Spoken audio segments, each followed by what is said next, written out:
ഈ ചങ്ങായിൻ്റെ ഒറ്റ നിർബന്ധത്തിലാണ് നമ്മളെല്ലാം കൂടി ഈ പോക്ക് പോകുന്നത്. ഈ മഴയും കൊണ്ട് നമ്മളെങ്ങോട്ടെന്നായിരിക്കും നിങ്ങൾ ചിന്തിക്കുന്നത്. അതന്നെ, നമ്മളെ സ്വന്തം മഞ്ഞപ്പുല്ലിലേക്ക് ടിക്കറ്റ് എടുത്ത് നടത്തം തുടങ്ങിയപ്പോൾ തന്നെ ഈ ചങ്ങായി തളർന്നേന്. പക്ഷേ മുകളിലെത്തുന്ന വിശ്വാസത്തിന് നമ്മളെക്കാൾ കോൺഫിഡൻസും എനിക്ക് തന്നെയാണ്. എന്തായാലും നമ്മൾ നടത്തം തുറന്ന്. ഇവൻ ഈ നിൽക്കുന്നത് മഞ്ഞാസ്വദിക്കാനൊന്നല്ല, ഫോട്ടോ എടുക്കാനാണ്. മഞ്ഞ് നല്ലോണം ഉള്ളോണ്ടും സമയം നന്നേ വൈകിയുണ്ടും ഫോട്ടോക്ക് ക്ലിയർ ഉണ്ടാവില്ല എന്ന് പറഞ്ഞ് ഓൻ്റെ മൂടം കളഞ്ഞ്.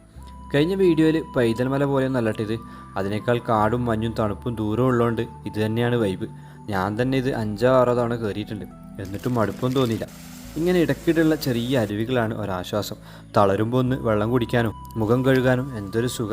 അങ്ങനെ അവസാന പടവുകളും കയറി മുകളിലേക്ക് എത്തുമ്പോൾ കാണുന്ന വ്യൂ ഉണ്ടല്ലോ, അതങ്ങനെ പറഞ്ഞാലൊന്നും പോരാ, കണ്ട് ആസ്വദിക്കാൻ തന്നെ വേണം. അതിങ്ങനെ പുരക്കിയിരുന്നാലൊന്നും കിട്ടൂല.